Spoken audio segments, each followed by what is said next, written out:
The following is a production of DallasCowboys.com and the Dallas Cowboys Football Club. How about them Cowboys? Yeah! Go Cowboys! Blowing out of the backfield, exploding down the sideline. This is Hangin' with the Boys, presented by Wingstop, where flavor gets its wings. Now, your hosts, Jesse Holley, Kurt Daniels, and Nate Newton. What's going on across the seas? It ain't nothing. Yeah, we back here today, baby. That's a live look at the Tostado Championship Plaza outside in front of the Ford Center. It's weird that in some parts of the DFW, it's spring break. Yeah. And nobody's outside. That's true. When it's not spring break, you see an abundance of kids and adults and humans just running around there. Whatever. It's a beautiful day outside, though. You on spring break? I am on spring break. Nice. It's a beautiful day. High of 60 degrees, currently somewhere in the 50s. It's a beautiful day outside. Just a wonderful, wonderful, beautiful day outside. We are here, a live Tuesday show, Tuesday edition of Hanging with the Boys. We are short one of our boys in studio, but he'll call in the second segment. But we are here. I am here. Kurt's here. Yep. Chris here. Audio Jazz here. And together, we make Hanging with the Boys, the sports talk equivalent of Braille. People feel us when we speak. There we go. There we go. And we are starting to feel the Cowboys signing some people this free agency. Today, it was reported that the Cowboys have re-signed strong safety Donovan Wilson to a 3-year, was it $24 million deal, bringing back the three-headed monster at that safety position, Jaron Kearse, Malik Hooker, and Donovan Wilson. To me, Donovan Wilson is the enforcer, I would say, on the back end. Like he brings that level of physicality, that level of, if you come across this middle tiptoeing around, I'm gonna lay a little something to you. And he's great off the edge, blitzing quarterbacks. He's one of those guys, when he gets there, you usually go down. Yeah. Like he's not missing too many tackles. Yeah, he's not, star, you would say, on this defense, but I think that's a key signing. Yes. Especially with Malik Hooker and Jaron Kearse. I think they've only got one more year on that contract. So you're going to be thin at that position potentially in a couple of years. So getting Wilson nailed down for 3, that's a good move. Yeah, and it's a start. I know Cowboy fans across the globe are saying, "What are we doing? Free agency has started. When are you going to get into the?" Yes. And the Cowboys have been very vocal for a number of years, and you can make it a joke, whatever you want, but they always kind of say, "We like our guys. We like our guys. Yeah. We want to sign our guys." And if I'm gonna be fair across the board, there is something to signing your own people. There's a level of knowledge and comfortability with knowing the guy that you're signing. Because anytime you bring in a free agent, anytime you bring in a draft pick, it's a gamble. It is a gamble. Especially with draft picks, there is this 50-50 chance that this player, what he was in college, he may not be in the pros. And what this guy was in that scheme on another team may not necessarily fit in your scheme on this team. But so sometimes re-signing some of your own gives you that level of comfortability to go, all right, I know what Donovan Wilson is. I know where's his strengths. I know where's his weaknesses. I know how we want to use him. I know how he folds well into this mix of what we're going to do defensively with Dan Quinn. On the other hand, the Cowboys lose 2 other players. And maybe they aren't groundbreaking, significant players. I think Gifford's contract was so cheap the Cowboys could have had him if they wanted him. So. The Cowboys lose Connor McGovern. He signs with the Buffalo Bills. And Luke Gifford signs with Tennessee Titans. And I think, the McGovern signing, to me, it's not one of those deals where it's like, oh, my God, we lost Tyler Smith. But where it comes to play is in the depth issue. Right? Yeah, I agree totally. We get to that point in the season where someone gets hurt, a guy, too, gets hurt. Now you're scrambling to find guys to put in there. And offensive line is one of the positions, and we'll have our brother Nate Newton on later on, and he's all about the offensive line. But that offensive line, specifically with the Dallas Cowboys, has been in recent years one of those kind of positions that's been kind of in flux.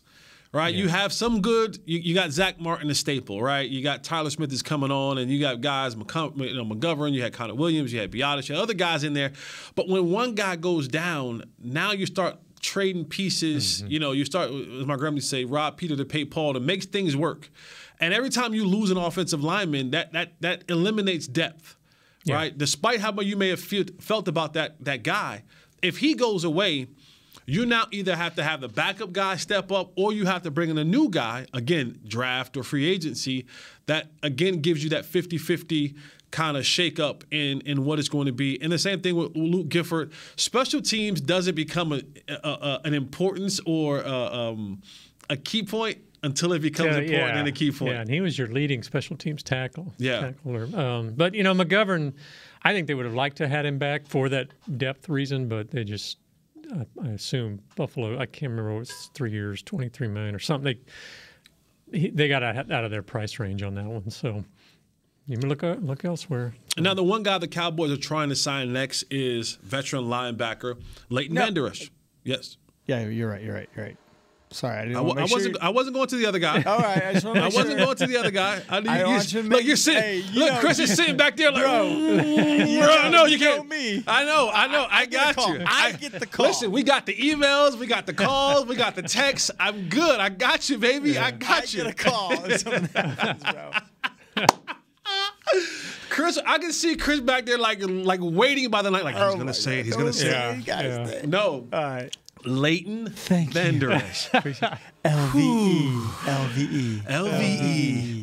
Woosah. You can woosah now. You can woosah now. But Jane Slater reported this morning that the Cowboys are in talks, in works with trying to sign LVE, but some other people have entered the conversation. Is this one of those signings where you're saying, man, I would like to have him back at the right price, or if he goes, he goes? I think it's the first. You'd like to have him back for the right price, and it's tricky. Leighton's kind of that glue in the middle, so to speak, I guess, with some of those guys, and so I think he's a really a needed asset for the team, but they just got to spend that money elsewhere. They can't blow all their stack of bills on Leighton, unfortunately. But I'm glad to hear at least they're talking in a way. James sound like they're at least close. I've got the feeling last year they weren't even anywhere near each other. So hopefully it works out. Did this season, with the Cowboys looking at Leighton Vander Esch, he played this year out kind of like really on a 1-year deal, right? Right. It's like all right, let's see what you got. The neck injuries and so on and so forth. Was this one of those years where he did enough for your football team in the sense of stability, continuity, consistency at that position? Because let's be honest, like Micah Parsons isn't going back to linebacker. Right? Like those days of Micah Parsons being a linebacker are done. Yeah. And if you're going to move forward with your young guys in I just drew a blank. And the LSU kid. Jabril Cox. And the other one. Damone Clark. Yeah. If you're going to move on with those guys who are still Damone Clark is still unproven. Yeah. And Jabril Cox is still unproven. Damone has a little bit more experience because he played a lot more this year than Jabril did. They seem higher. He showed you something last year. But still, it's that jump, right? It's like I know what I have with Leighton, and if I'm going to institute these two young players into the mix, if one falls flat in their face or depth reasons, again, I mean, you don't have Luke Gifford. That's a tough position. You're going to get banged up.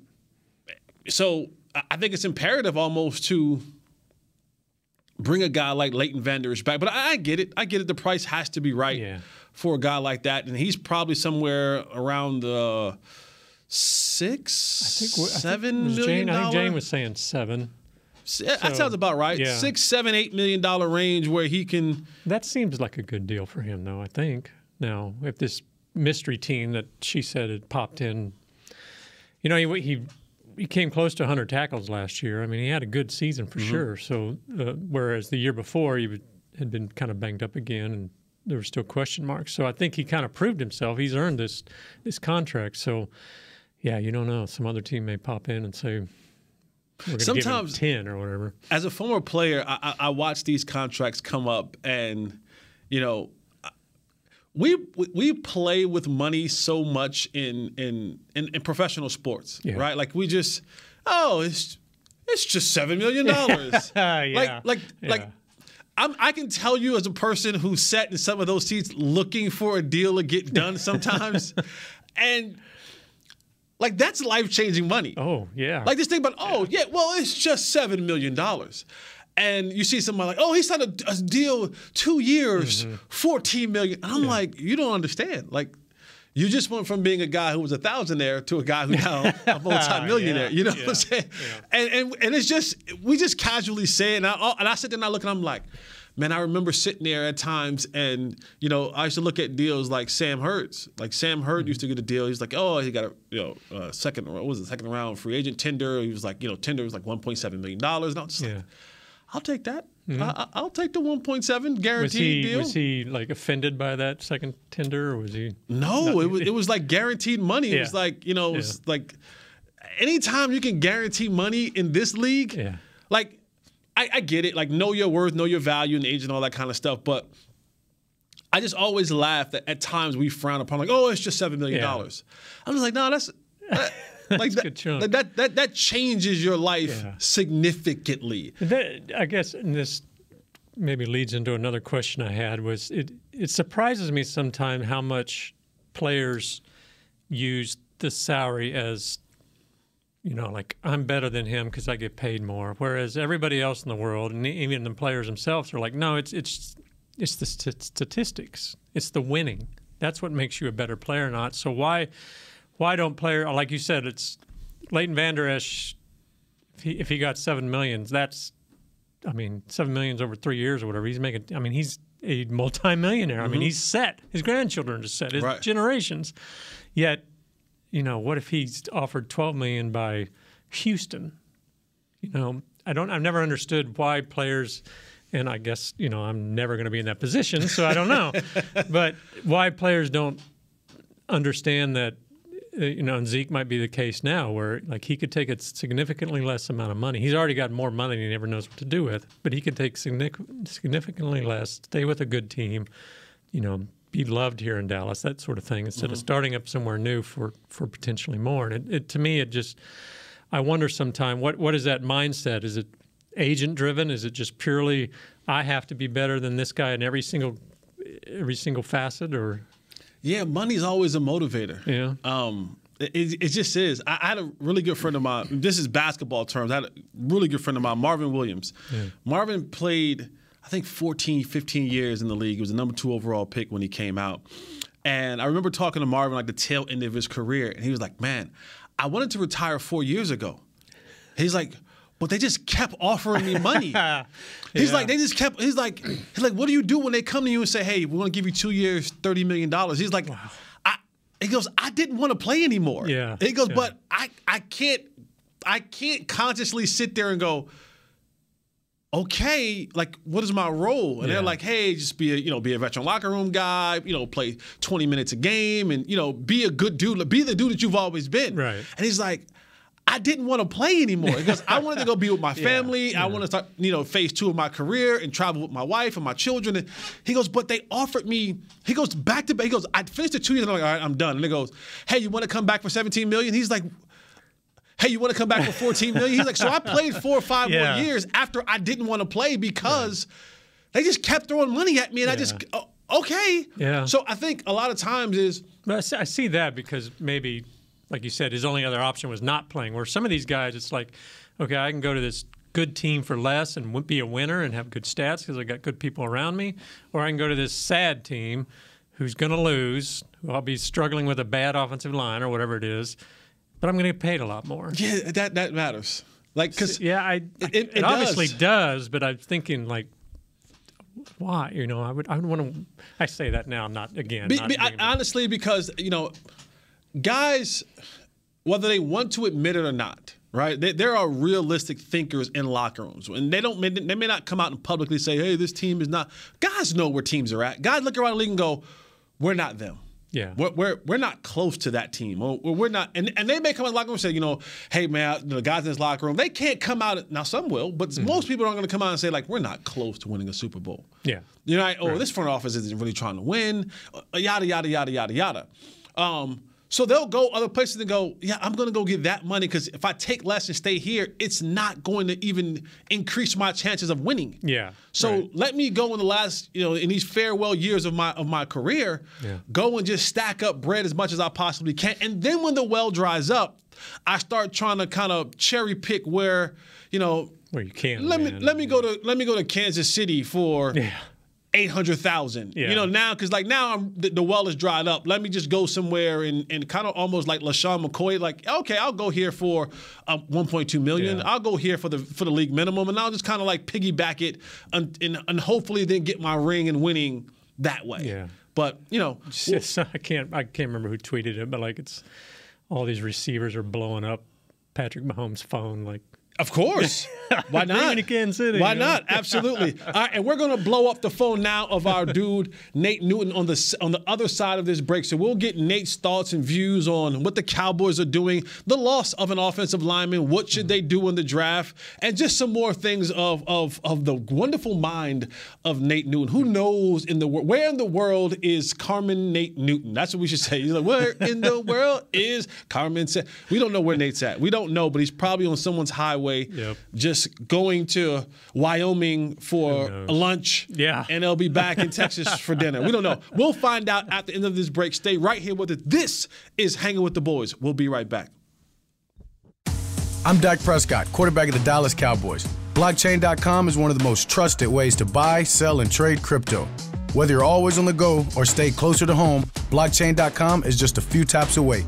Put the power of crypto in your pocket, so no matter where you are, you can trade on your terms and build a crypto portfolio to fit your life. For crypto pros, rookies, and anyone in between, Blockchain.com makes it easy to own a piece of the future. Blockchain.com, trusted by millions, trusted by America's team. SeatGeek has your back no matter what kind of fan you are. So whether you're a die-hard fan or a don't really care fan, a we got 'em next time fan or we'll never win again fan, a here for the tailgate fan or a first one through the gates fan, SeatGeek not only makes buying and selling tickets easier than ever before, they made just about everything else easier too. So whether you're a here every week fan or haven't been here in years fan, SeatGeek has you covered. Download the SeatGeek app today. SeatGeek, your ticket to great seats. Star Sports Tours is the only official fan travel partner of the Dallas Cowboys, offering exclusive game weekend travel packages with pregame sideline access and photo ops with current players, cheerleaders, and Cowboy legends. You want to stay at a team hotel, attend the best tailgate party in Texas, tour the Star, and talk X's and O's with me, Everson Walls? With Star Sports Tours, you can. Visit cowboystravel.com to book your travel package today. Hey Cowboys fans, ready to spice up your next watch party? Bring Yo Quiero guacamole and be the game day hero. Yo Quiero means I want, and we know you want great, fresh-tasting, ready-to-serve guacamole for your home gating and tailgating events. Made with real avocados and the perfect blend of spices, it will be the star of any party. You can find us at your local Albertsons or Tom Thumb in the deli section. If you can't find it, talk to your store manager and tell them, Yo Quiero guacamole.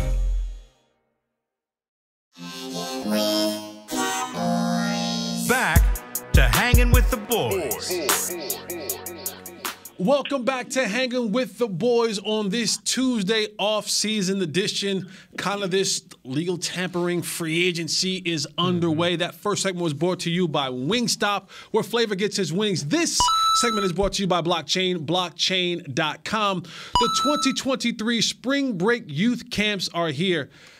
Today, matter of fact, what's today? Today, yesterday and today. Last chance to sign up for the 2023 Dallas Cowboys Spring Youth Football Camps. It starts tomorrow.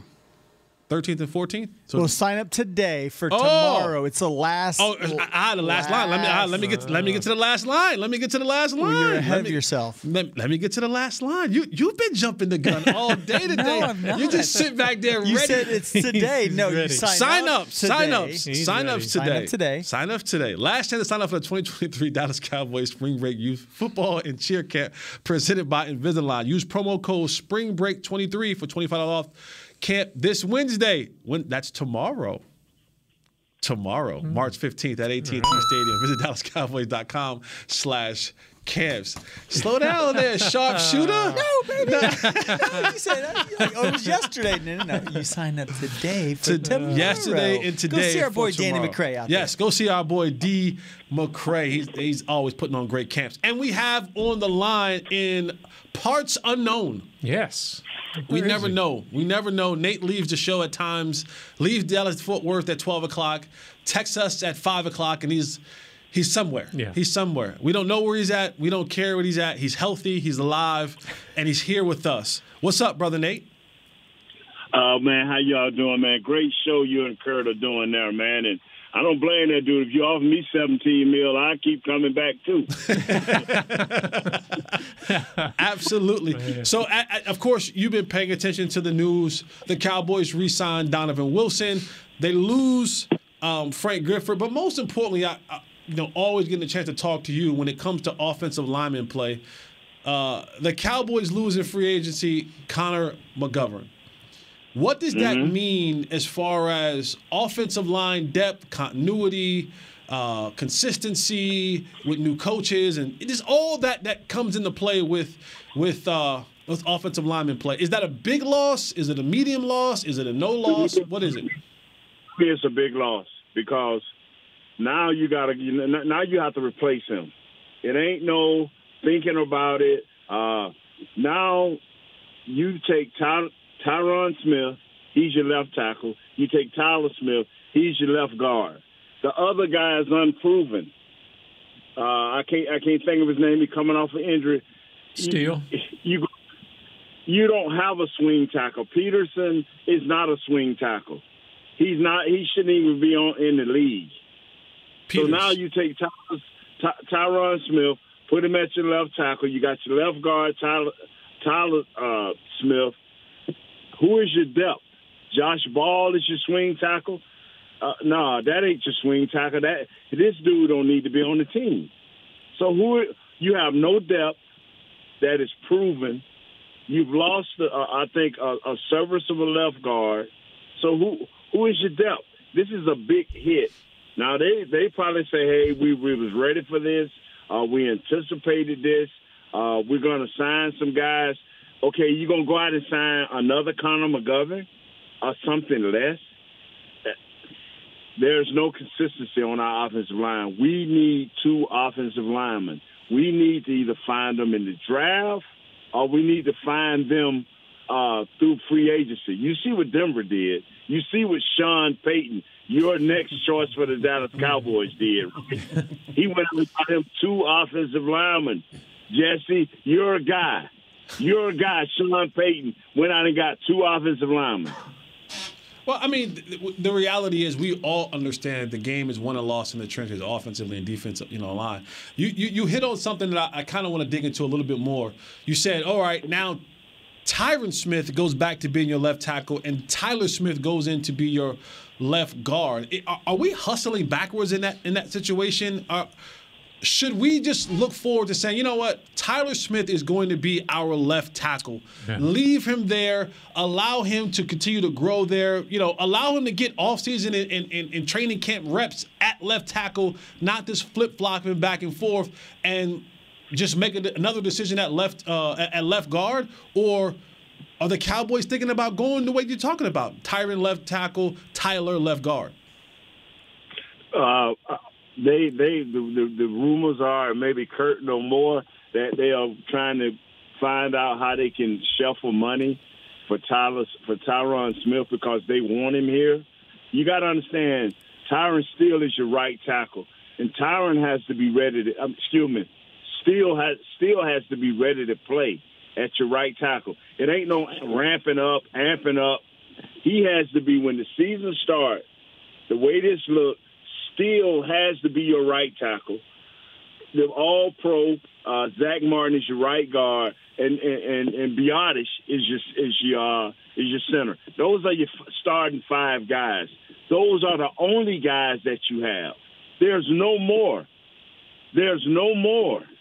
You got guys that's coming off of injuries, guys that have not been proven. Those are your 5 guys. There's no more unless you go and get some more. Do you think they need another, starting guard, or you think they're just needing depth at this point? They need starting players. They need starting players. Are we going to go into the season again saying, we don't know who we got? Is we believing that Coach Mike Solari is going to be tough enough and tactician enough to put these 5 guys or 5 or 2 new guys in place? Who is the backups? I'm asking that question. Go into your roster and say who is your swing tackle? He's not on this roster. Ball hadn't shown much, and they've drafted Waletsko last year, who missed the season because of injury, but I guess they're hopeful for him. Inside, they've got Farniok, I guess. I'm not sure. Okay, and New York is getting better. And yes, Philadelphia lost Hargrave, but they've shown to know how to go out and get guys. I mean, B-level players on 1-year contracts. You know, we banking on a lot. We banking on other teams not improving. That ain't happening. Our division got better just by Washington keeping who they Deron Payne. Who on our offensive line interiorly can block Deron Payne? You know, besides Zach Martin. Yeah. And that's going to have his hands full when he does have to deal with that beast and the other guy, the other Bama kid. So, I mean, we have to understand one thing. We have to get decisively better on the inside, our offensive line. We have to get decisively better at tight end if we're going to compete within our own division. The NFC East is not soft anymore. The NFC East is back that beast. And people keep thinking that the Philadelphia is just going to fall off. I don't see it. Until it happens, I'm not believing it. Yeah. Washington State, same, are getting better. They got a different offensive coordinator, so they're going to be better offensively. That's going to rest that defense. What about the other side of the ball? We've seen some defensive tackles get signed up. Hargrave, Tomlinson, Ridgeway. I mean, are you like to see Cowboys do something a little more there? You know, I listened to the show before us, and they said, what are the 3 guys that we have to sign? And I almost wanted to laugh when they say, well, we got to make sure we sign Hankins. I was like, wow, really? When Hargrave was out there, when other guys are out there who can help this team win. Can't afford those guys, though. Yeah, that's what they say. That's what they say. You know, we if we're going to compete in just only in the NFC East, what defensive player besides Michael Parsons, Diggs, okay, they signed Wilson back. Who else going to make that dent defensively? You still need a beast in that middle. You still need a beast in that middle to get going. You still need somebody.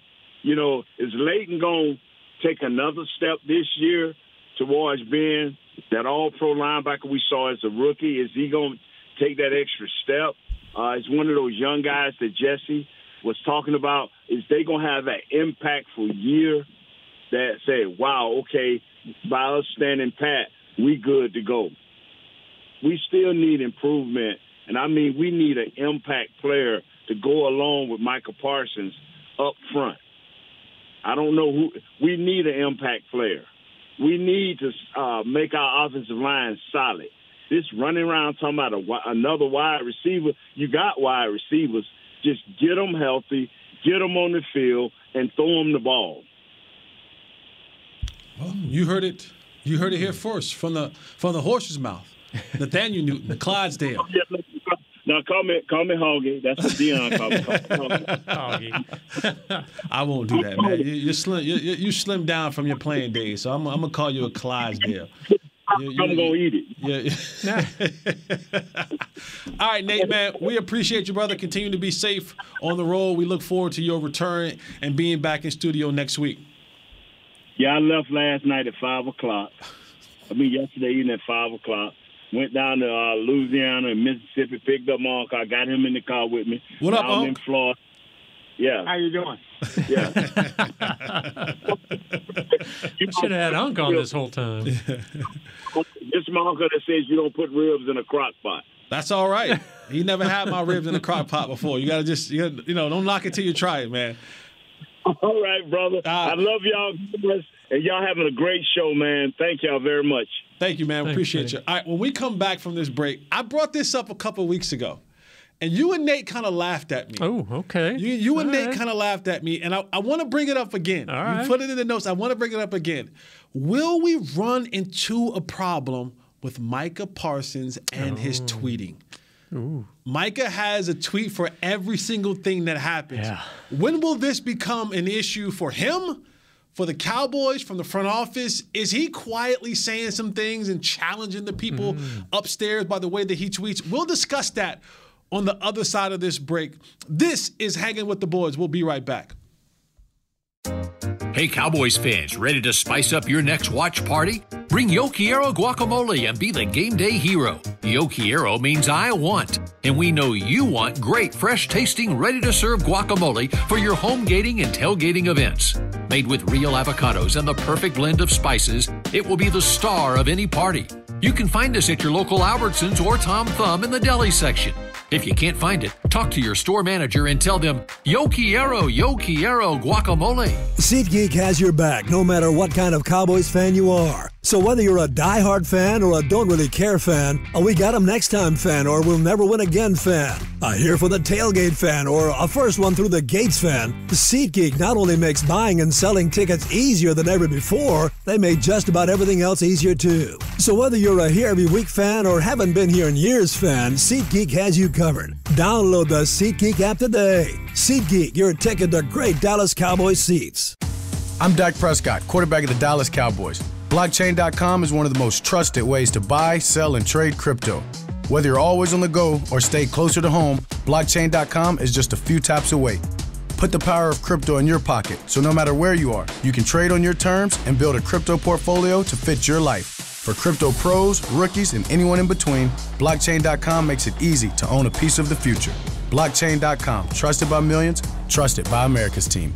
Hey, Cowboys fans, if you're thinking about attending a game this season, visit cowboystravel.com to book your travel package today. Stay at the team hotel, have dinner with a Cowboys legend, and experience AT&T Stadium's exclusive VIP Owners Club. Also, tour the Star, get autographs from your favorite players, and talk X's and O's with me, Mickey Spagnola. The official travel partner of the Dallas Cowboys will take care of all your travel needs. Visit cowboystravel.com. Back to Hanging with the Boys. Welcome back to Hanging with the Boys on this Tuesday off-season edition. We got some... I like the breaking news sound. Nice. The news breaking news sound. Good special effects. Yeah. The Cowboys lose another player. Yeah. They lose their, quote-unquote, their number 2 receiver. Tried to be for a while. Yeah, the Cowboys lose their quote-unquote number 2 receiver. Stays in Texas. Yeah. 35 South. 45 South. 45 South. 45. 45 Yeah. South. 45 South. Noah Brown signs a 1-year deal with the Houston Texans. Yeah. He goes down 45 South to Houston to join up with D'Amico Ryans in that football team. The one thing I know about D'Amico Ryans is his football team is going to be physical. Yeah. And if you're going to want physicality offensively and defensively, then a guy like Noah Brown on your team who is one of those guys who, as long as he's playing the proper role, you're not asking him to be the number 2 guy. If he's a number 4 guy, he's a solid number 4 guy. He's going to block with you. Going to ask you, is that a loss? Is that somebody, or is he just a guy, or is that somebody the Cowboys could, if he was a number 4 and a special teamer, is that a guy the Cowboys needed? I'm not going to say needed, but now there's so much more pressure now on a guy like Jalen Tolbert. Yeah. Simi Fehoko. Guys like that who the Cowboys kind of been saying, all right, guys, come on. And sometimes the elimination of a guy opens up that door for a guy to get those reps unabated, because when you're going through the camp process, sometimes those windows and that time is so short. It's like, okay, give him a try. All right, move. Noah, go ahead. And a guy like Noah Brown who was going to consistently do it, because you want other guys like a Simi, like a Jalen Tolbert to kind of take that next step. Right. But when the other guys are kind of, pussyfooting around with it, you're just like, all right, Noah, go ahead. We just don't have time for this. We don't have time to keep getting these guys going in every single place. And a guy like Noah knows what to do. You want to move forward. You want to just continue the progression forward. So that's going to now challenge another position where if Simi doesn't work out, if Jalen Tolbert doesn't work out, a lot of question marks. Receiver, Michael Gallup. You continue to add more and more question marks to your books. Yeah. But he's headed down to Houston, and that goes back to your question that you had in the first segment. It's a 1-year deal. I mean, they're not like giving him 1 year $50 million. No. So it's like, do you take the chance of being here for $1 million where you're probably going to have a little bit more success overall with the Cowboys? Or do you say, you know what, a fresh start is better for me, going to a place where a coach may not be kind of a sitting duck? D'Amico's going to have at least 3 or 4 years. Yeah. Maybe I can go down here and kind of – because when you look at the receiving core in Houston, despite what we say, Noah Brown may feel like he's a number 2. Yeah, maybe have a better opportunity. He go down there and go, you know what? I'm not playing behind CeeDee Lamb. I'm not playing behind guys who get big money. They have some receivers in Houston that they might be getting rid of one of those guys in Houston. So it's like the door is open for me to come in there and show and prove. Because I will say, at times when you're with a team for a number of years, you get boxed in. You get boxed into, this is what you are to us. Right. And sometimes getting a new look, a new set of eyes on you gives you a chance to go, you know what? They don't see me that way. They may see me in a different light. They may see me as a number 2. And again, we may sit here and say, Noah, you're not a number 2, dude. Yeah. But Noah's saying, screw you, Kurt. Screw you, Jesse. Yes, I am. Yeah. I am a number 2, and I'm going to go down to Houston, and I'm going to show them that I'm a number 2. And hopefully I can go down here and become a number 2, and then someone's give me some more money. Yeah, that's right. You never know. He kind of was what he was here. So, yeah, like you said, fresh start. All right. So one of the things that we live by, I know I live by, and I may be addicted to it. I am addicted to it. I'm not going to say maybe. I am. I have a love-hate relationship with this thing. Trailer parks? Well, no. There's always a love there. Chris from the top. There's always a love. There's no love-hate there, baby. There's only love. There's only love in the trailer parks. So much, I just want to throw There's only love. There's no hate in trailer parks. That's all I'm saying. As long as my back holds up. My back sometimes get weak, but there's only love down out the trailer parks for your boy Jay Holly. Now, Zaddy's well loved. Zaddy. I'm sorry. In the mobiles. Sorry to interrupt. My bad, Zaddy. In the mobile establishment, your boys love down there. But there is this love-hate relationship that I have with this Bird app, this Twitter app. Yeah. I don't want to love it. I don't. I really, really, really don't. Loving it less and less. And I am consistently and constantly getting pulled back into this thing. I live here. I breathe here. I don't have any other social media except Twitter. I don't have Facebook. I don't have Twitter. I don't have Instagram. I mean, I have Twitter. I have Instagram. I don't have TikTok. Nothing else. Yeah. Just this Bird app. This is it. Huh? This is it. It is my drug. It is my addiction.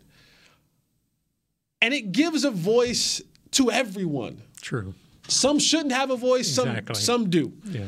But the one person for the Cowboys that uses this Bird app as a significant tool and has a comment about everything, some gotten him in trouble, some have praised him for it, is one Micah Parsons. Yeah.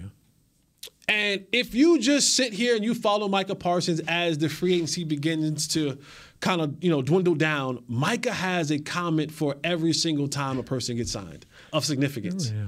And I brought this up a month or two ago, but is this going to get Micah in a situation where he gets himself in trouble for having a comment about every single free agent? Like, he sounds at times like a fan. Like, he wants he wants everybody to sign here. Right. Yeah, he's looking to build an all-star team here. A dynasty. Yeah. And I get it as a player saying, hey, listen, the more good guys or the caliber of guys of myself I have around me, the easier my job becomes. Right? The less guys I have like me or caliber like me, then the harder my job becomes. But is Micah beginning to kind of almost indirectly, publicly challenge the front office? You have to think maybe he is, yeah. I mean, the latest tweet that I think we're talking about is when the Dolphins traded for Ramsey. Yes. And Micah's tweet was, WTF, never mind, which, I guess you could read that several ways, but one way is why didn't the Cowboys go get Ramsey? And so I think that, he is, and it's, I don't know, in some ways you got to say, Micah, be quiet, but in other ways you're like, maybe he's got a point here. And if he sees the Cowboys aren't going to do something to help his team, is he going to be here in 2 years when he's a free agent? That's the next question I was going to have for you. When you see Micah tweet things out like this and you see teams begin to build their quote-unquote super teams and you're seeing all these moves happen, because let's be honest, like we talk about this cap situation, but I don't know how, like the cap it's a real thing, but it's also not a real thing. Because you can find ways. You can make numbers kind of get into their Dominique Dawes, and they can jump and flip and do all different type of things that you want them to do. It's all about if you want them to do it. We see teams do it all the time, and then it's the thing of, well, you can't go out and sign guys if you paid your quarterback. Well, Kansas City finds a way to do it. They gave their guy $500 million. Yeah. It's ways to make it happen. And are we looking at a situation where in 2 years when it comes time – now, a lot of times in football it's different than basketball and baseball, stuff like that. Like, you're pretty much stuck in a lot of situations unless you just kind of just go AWOL and say, I want out. I'm not showing up. I want out. But there's a franchise tag and there's these deals that can kind of keep you locked in for a team for a while. But Mike seems like a guy, if he decides that I ain't playing here, I ain't playing here. Like, he seems like he's one of those guys that'll stand on that. Yeah. And who was the Steelers receiver who did that? He's just set out the whole year. I can't remember his name. Chris, maybe you remember. Was it Mike Wallace? No. God, I can't. Anyway, it doesn't matter. I'm bogging down. Okay. But yeah, I see what you mean. But he's that kind of he's that kind of a personality. So are these cryptic kind of tweets where he's always talking about it? And if the Cowboys don't come up with something soon as far as playoff success, are we looking at a situation 2 years from now where it's like Mike is like, you know what, dude, I've given y'all. Yeah. And especially if his guy goes elsewhere, and I know that we talking about Dan Quinn becoming the head coach, that'll help. That may help keep him here. But if Dan Quinn goes elsewhere and becomes a head coach somewhere else, can we look at him and say, in 2 years, Micah's like, dude, I'm out. I'm out. I've been here for 4 or 5 years. You guys aren't serious about winning. I've seen other guys go and sign X, Y, and Z players to bolster their teams and do this and do that, and we just aren't on that same page. I'm not wasting away the rest of my prime years here in Dallas. Yeah, I think it's got to be something they think about because he does seem to be giving those signals. And so, but I don't know how they can fix it. I guess, like you said, they can manipulate the salary cap, I guess, and create room, but I mean, just they still have to figure out how to sign CeeDee Lamb and Trevon Diggs. I mean, and that's even before they get to Micah, who's going to be the highest paid player, defensive player in the league. So I don't know how they're going to manage all this. Now, again, like you said, they can manipulate the salary cap, but I just wonder if they're sitting up there thinking about this. We have to do something for Micah. Or does that even cross their mind? They're like, we're going to do what we do, and Micah can say what he says. Yeah, I know. I don't. Not that kind of talent. No. He's the kind of talent that you say, we have to do something. And Micah's going to be. I don't know Micah personally. I just know him from the outside. But he looks like the kind of guy that gives you that. What was the Tank Lawrence famous quote when he was going through? That ain't my problem. Yeah. Well, what about the piece of the pie? Stephen Jones talking about, hey, we got to have a piece of the pie for everybody. It ain't my problem. That's right. The pie is not my problem. Yeah. Like, that's your problem. Right. My concern is what you're going to pay me. And I think Mike is going to be along the lines, because you can always come back and say, well, Micah, if we take a little bit of less pie, then maybe we can go and get a little bit more pieces. And Micah may sit back and look and say, hey, via Twitter, I've watched for the last 4 or 5 years. Yeah. And what the pieces that you did have of the pie, you didn't go get other players. That's right. Yeah, you didn't take advantage of when I was on my rookie deal. Right. Yeah. The guy you're talking about was Le'Veon Bell, who sat out the whole season. Le'Veon. Yeah, he sat out the whole season. Yeah, that wasn't wise by Le'Veon. I don't think did he get a deal from that? Yes, he got a deal with the Jets. Oh, but okay. It ended up being the same deal that he should have taken in Steelers the year before. So, I mean, but again, Micah seems like the kind of guy that if he decides, I'm putting my foot down, this is not it for me, like he won't play. Like I think he's one of those guys. I do think he loves ball tremendously, but I do think he's a guy that stands on principle at times. Yeah. And just go, hey, I'm gonna buck the system, and I'm just gonna be tricky. Oh.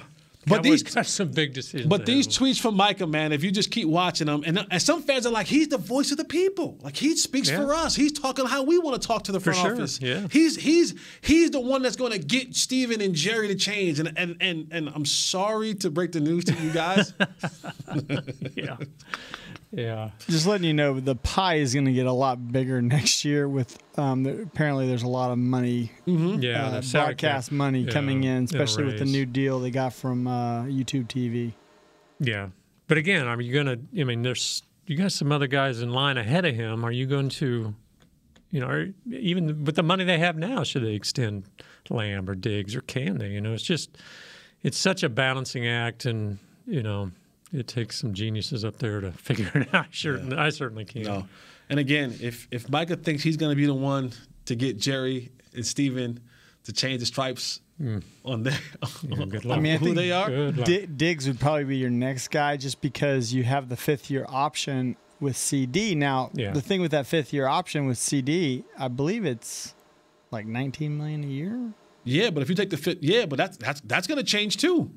Because once I understand that. Once you start signing guys like Justin Jefferson and other guys, and those guys start getting their deals done, now that number goes up. And you're talking about, the vaunted $20+ million that you didn't want to pay to start with is going to be up there in the 20s for a 1-year deal. Right. Yeah. What you don't pay, what you don't pay Lamb now, the price is only going up. Yeah, yesterday's price is not today's price. And that money goes against the cap hard because it's all guaranteed. So, all right, man, money to be made. Free agency goes on. Hopefully by this time next week when we come back to join you, we'll have conversations of the Cowboys really making a splash in free agency. We don't know. We'll find out. You'll find out. We'll find out at the same time.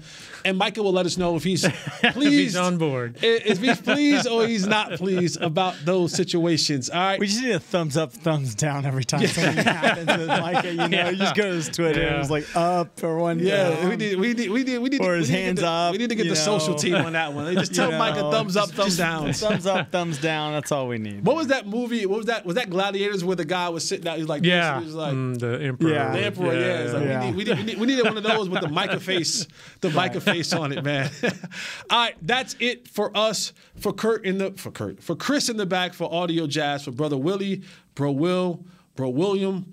We appreciate you. For Nate on the road, my guy Kurt in studio. With Unc. With Unc, yes. What up, Unc? With Unc in the passenger side. At least Nate did not leave Unc in Mississippi on the porch like he does me here in Texas. I am better known as Zaddy in the trailer parks. This was another episode of Hanging with the Boys. We'll see you guys next week. We out! This has been a production of DallasCowboys.com and the Dallas Cowboys Football Club. How about this, Cowboys?